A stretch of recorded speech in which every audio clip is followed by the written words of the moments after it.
నేనొక ఒంటరివాడిని. నేనొక ఒంటరివాడిని. ఇది చూస్తున్నావంటే నువ్వు ఒక ఒంటరివాడివి. ఈ యొక్క వెలుగు గదులలో నేనొక చీకటి జీవిని.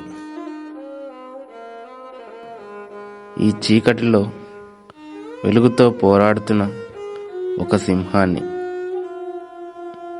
గత 25 సంవత్సరాలుగా పస్తులతో ఉన్న సింహాన్ని.